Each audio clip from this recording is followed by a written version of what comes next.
E aí, criaturas do pântano do meu coração, tudo bem com vocês?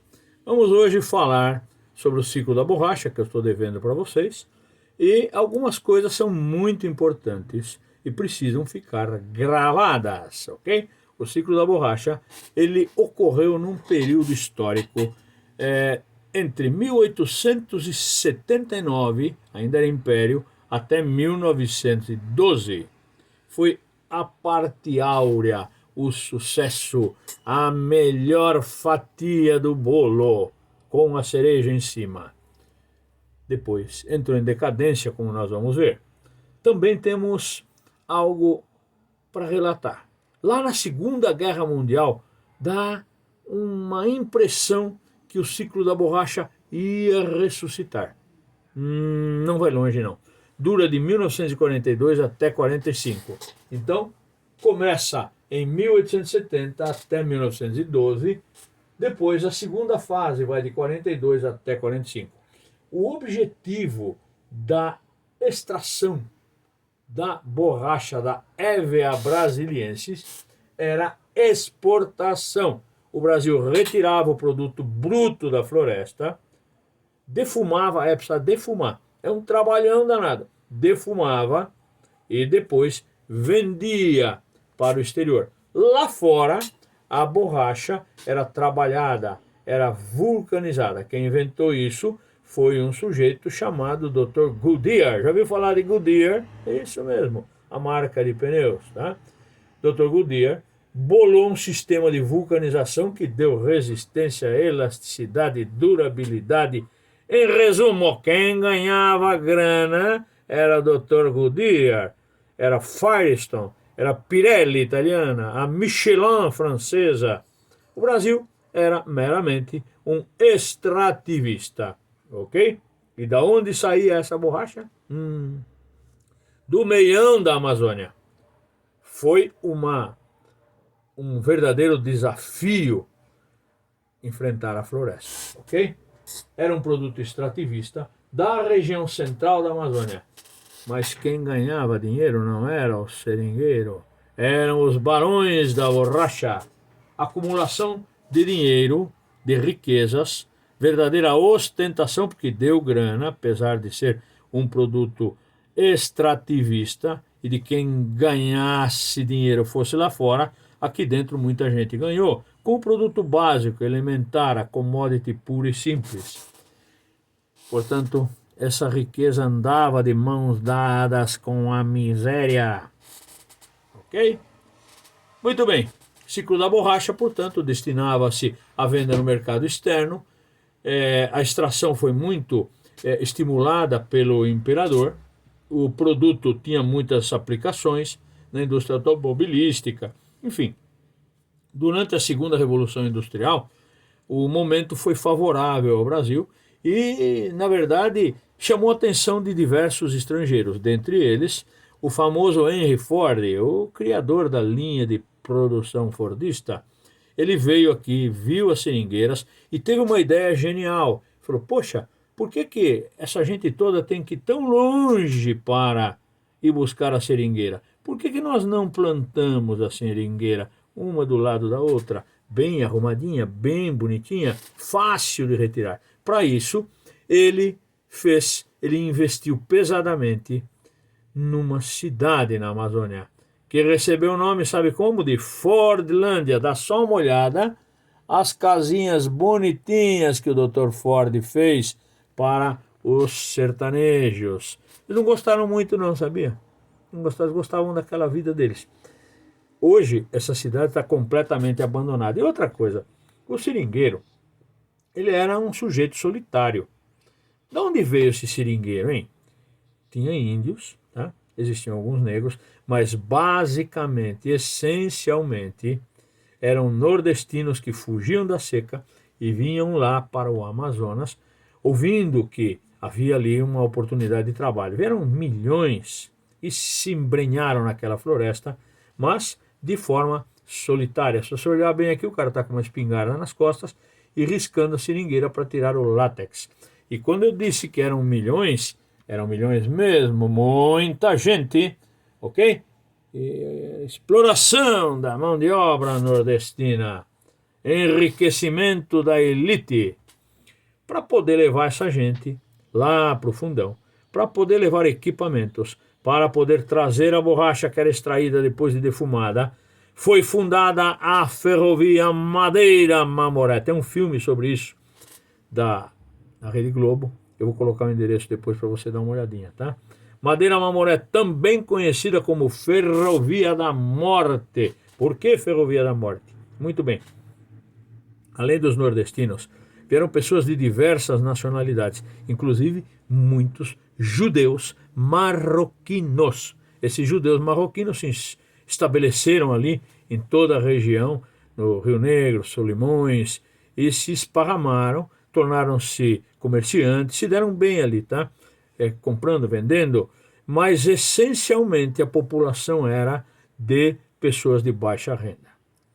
E essas pessoas ficavam doentes, não tinha remédio, malária, uma série de problemas, impaludismo, enfim, tantas doenças. O terreno lá, se você olhar bem, o terreno é muito frágil. Se você olhar aqui, você vai ver que a ferrovia afundava em alguns lugares. Quando passava o trem, ela não aguentava. O terreno era muito sensível, muito encharcado. O resultado foi que essa ferrovia não só trouxe a morte para as pessoas, como ela também morreu. Dá uma olhadinha aqui. Você vai ver a locomotiva no meio do mato e os vagões. Ferrovia da Morte, Madeira-Mamoré. Tá? Seres humanos também morreram. Tá?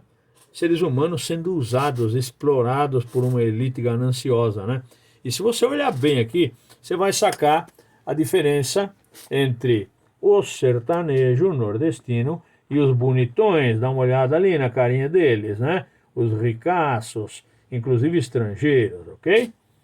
Dá uma olhada no rancho onde moravam os trabalhadores. Ciclo da borracha, exploração da mão de obra necessitada. Isso fez muita gente enriquecer. Dá uma olhada nas construções. Casarões, teatros. Tem teatros maravilhosos em Manaus, em Belém. Mas olha quem construía ali, quem trabalhava, quem se matava. O povão. Então, você pode dizer que, além dos casarões que apareceram e existem até hoje lá no norte, em Belém, em Manaus, né? Casarões dos Barões da Borracha, teatros, mercados, urbanização, luz elétrica, automóveis, riqueza para poucos, pobreza e miséria para muitos. Vocês podem assistir o vídeo, o endereço está aqui, depois você olha lá, tá? É um vídeo que conta a história, a tristeza da Madeira-Mamoré. Aqui eu vou postar depois no Unimestre para você poder depois dar uma clicadinha e assistir. É bem legal, é bem triste, tá? A história da Madeira-Mamoré.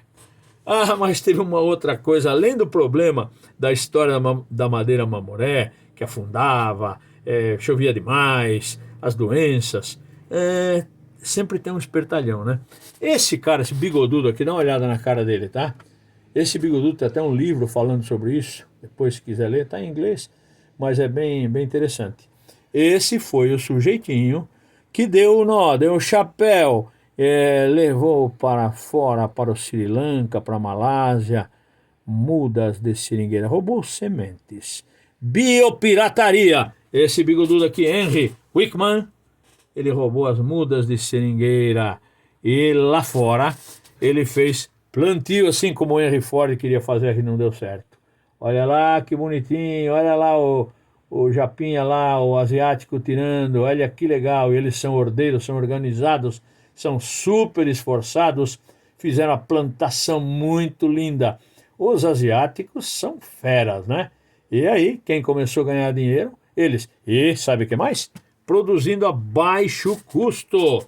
Sri Lanka, outros países, Malásia, fazendo uma produção em larga escala. Obviamente, quem ganhou dinheiro com isso foram os estrangeiros. O Brasil, mais uma vez, entra num ciclo de pobreza. É por isso que você tem que guardar que o ciclo da borracha teve apenas duas fases. Uma fase inicial, chamada fase áurea, de 1870 até 1912. Depois, na Segunda Guerra Mundial, 3 anos que não trouxeram grande vantagem. O objetivo era exportação. Era um produto resultado do extrativismo com exploração de mão de obra nordestina, embora estrangeiros vieram, muitos morreram, já falei de doenças. A ferrovia era terrível, morreu muita gente, e você deverá assistir o filme, se quiser, obviamente. Se assistir, vai aprender muita coisa. Não se esqueça que a extração era no meio da floresta amazônica, e isso era complicado, tá? Para poder chegar lá, fizeram uma ferrovia, que também não deu certo. Fizeram um baita esforço, achando que iam ganhar uma grana brutal, só que não, ok? SQN. Região central da Amazônia. O Henry Ford vem para cá, vê aquele negócio e fala, poxa vida, nós temos que fazer uma plantação. Esses caras solitários, eles andam muito pela floresta. Isso é triste, né? Nós precisamos organizar essa gente. Se nós fizermos uma plantação, eles não terão que andar solitários com espingardas nas costas, mas se for uma plantação, eles vão se dar bem. Não dá certo, as casas são abandonadas, a ferrovia é abandonada, quem ganha grana são os estrangeiros. Por quê? Porque roubam as nossas sementes, levam para o exterior e lá eles fazem um serviço muito bem feito, que nós não conseguimos fazer aqui. O Henry Ford, obviamente, ficou bem chateado com a falência do seu empreendimento, e algumas pessoas traidoras, como esse Henry Wickman, levou as nossas mudas. Eu já falei para vocês que o café, ele é uma planta da Arábia, Coffea arábica, também entrou no Brasil, roubada por um italiano chamado Giuseppe di Meno Paglietta. Ladrão que rouba ladrão tem 100 anos de perdão. Nós plantamos mudas roubadas de café e depois as nossas mudas de seringueira foram embora. E quem ganhou e ganha dinheiro até hoje com seringueira são os asiáticos.